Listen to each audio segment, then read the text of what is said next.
Welcome to episode 2 of season 2 of a brief history of nothing. I can't even speak tonight. It's good. It's working well.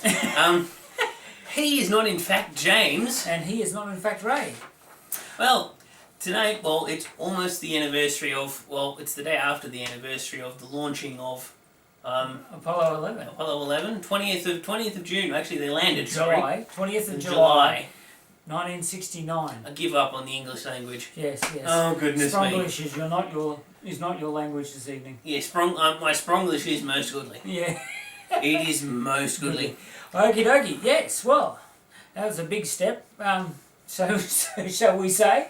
Yes. One small step for man, one giant leap for mankind was the quote. Yes. There is a rumour, or one of his family members said that Neil Armstrong said that to him a couple of months before he actually went up on the Apollo 11. And Neil Armstrong always claimed officially that he thought of it as he was walking down the ladder. So there is a rumour that he didn't think of it first. No, he thought of it first, but he thought of it a lot earlier than he actually did. Yes, Alright. Yes. Anyway, so just give you some specs on the Saturn V craft that actually got them off the planet, got them off Earth. It had a actual payload capacity of 43.9 metric tons. At later ones, they actually upped it to 44 tons flat. Was 110.6 meters tall. Which is what? How many stories would that be? I'm not sure, but it's more than like an Olympic, the shortest Olympic race. So, tall. That 100-meter track. Put that vertical, and that's you're nearly there.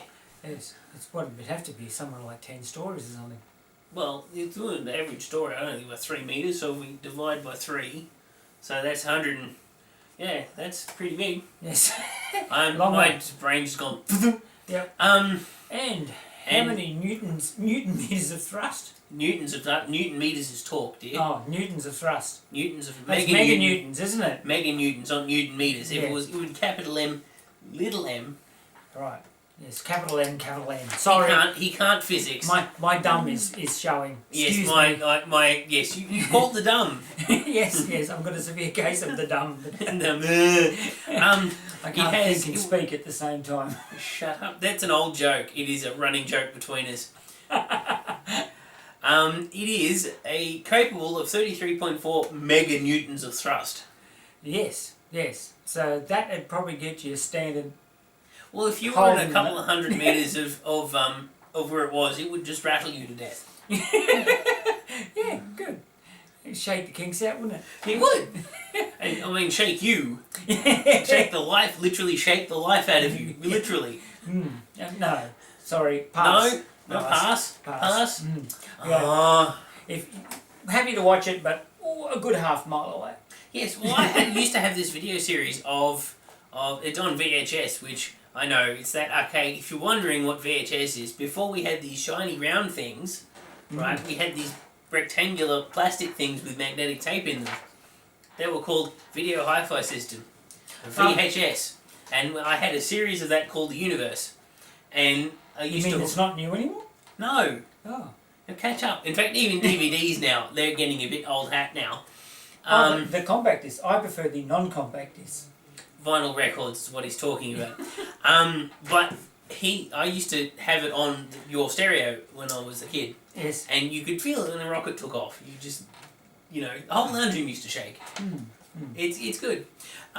Anyway, our science experiment. We're still keeping with the theme of doing stupid and inane electrochemical experiments. Right. And I realised my multimeter isn't plugged in, so let's plug this in first. So let's tilt the camera down so you can see what we have. We're still not quite there. We still need to tilt it down and probably move it a little bit. There we go.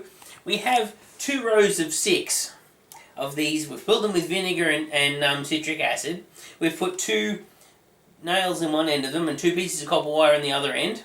Yep. And what we're going to do is we're going to try and get enough current to charge a phone. We still haven't done this. We've got the volts now. We've got north of 4 volts. But we still haven't got enough current to do anything with.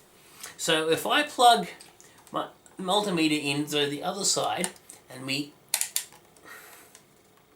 and we poke this in, and we should be getting north of 4 volts. So we're getting, if I can see that, the camera can see that, so we're getting north of 4 volts there, right? So I have a 4 volt battery in my phone. We don't quite have the current. So about 20 millivolts, that actually, yeah, so we've got about, if I put it on the 2000, we've got about 250 volts, although it is dropping rapidly. Micro amps, I should say. But it is dropping quite rapidly, because the ammeter has a lot less resistance than the voltmeter. Right. So we still haven't figured out a stupid way of actually that works. Well, we're getting there. So another of Chinese takeaway food containers. We might actually get there. Although this took us literally 2 hours to set this up. Yeah, but hey. Between the two of us. Yeah, but we only got to add one more row now, and we've got it done. All right. Should we send our findings to? If we write all our findings down, should we send them to like Energizer or Sentry? Yeah, that'll work. Yeah, and they'll just go, what? The latest Chinese food container battery. Okay, now. Yes. 21st of July. I've got the month right now. Yes. 21st of July. What happened on this day? On this day? In the past. Right, well, the start in the American Civil War, the start of the First Battle of Bull Run in 1861. So that's the start of the American Civil War. The American Civil War technically started about 3 months earlier with the overrunning of Fort Sumter, but this was the first land battle, per se. It was 30 miles south of Washington, and all the people from Washington came out to watch this battle. And the North decided that, we'll whoop these Confederates, no worries. Went out and got a Tara. Really got thrashed and basically turned into a rabble and ran to Washington. And a lot of the spectators were injured and left behind and everything, because it was such a sprint to the back into the Capitol, away from the Confederates. So it was a resounding victory for the Confederates. So because they had a lot of rifles, where the North had... The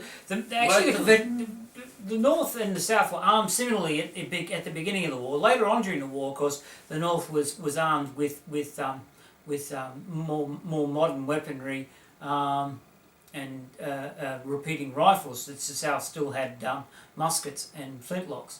In 1861, basically both were pretty much armed with smoothbore cannon and muskets. Yeah, because that's, I think, the big with the American Revolutionary War, is that...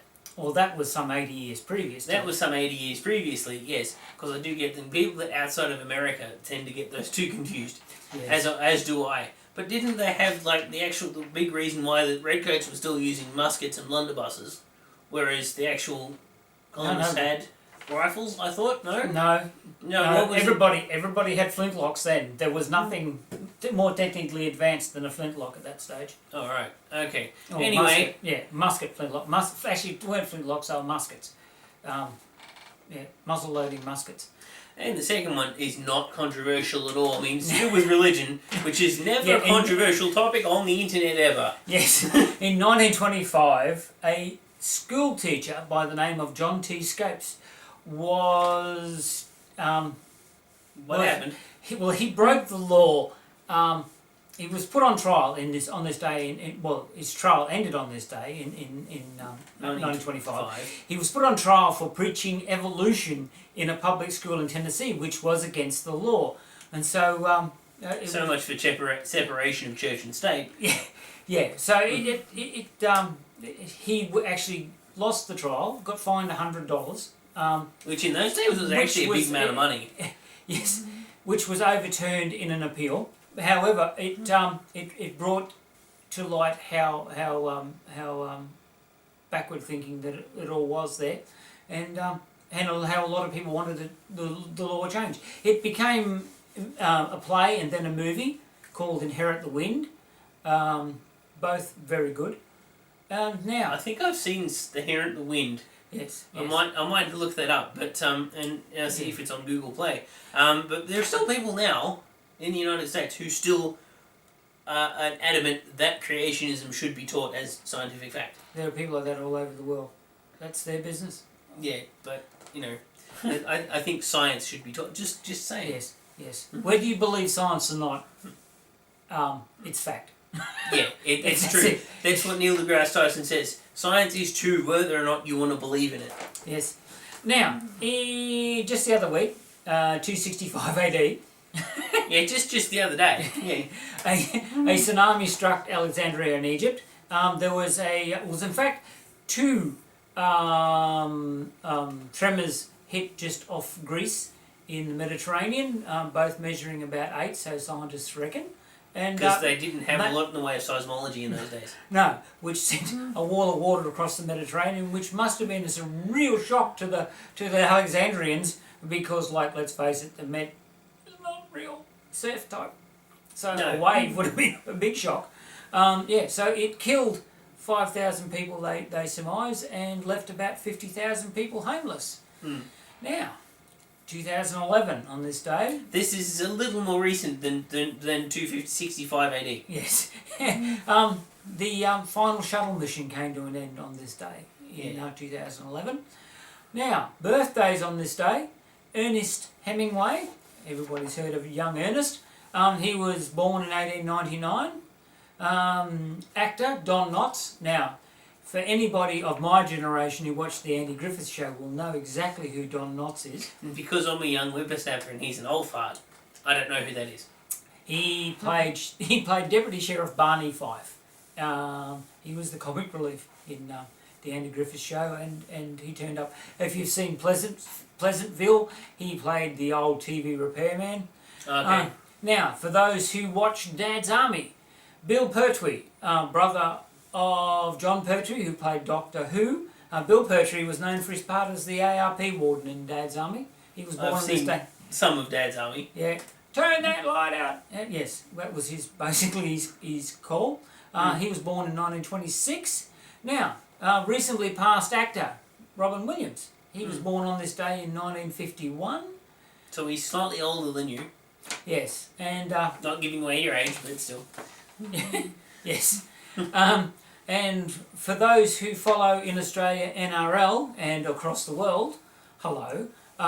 Yes. That's like this is. So what happens is two groups of men fight over an oval ball, and they do that for about 80 minutes, and that's the game. Yes. So we have lots of crashes and crunching, and that's usually bone. And stuff happen when two large opposing teams, and no helmets or padding, or very little padding, but definitely no helmets. Yes. Well, they're thinking about using some headgear because concussion is a huge problem. Yes, well... When you run at each other really hard, that's a problem. Funny. Yes. Yeah, but that's Paul Vaughton, known everywhere as Fatty Vaughton, former forward in the game of rugby league. He blows out 56 candles today. He was born in 1957. There you go. Yes, that's the birthdays on this day. And that's us for another week. Anyway. Okay, like us. If you like us, share us with your friends, please. And please. Subscribe. And subscribe and show us on everything. Alright, well, that's us. See you later. Toodle.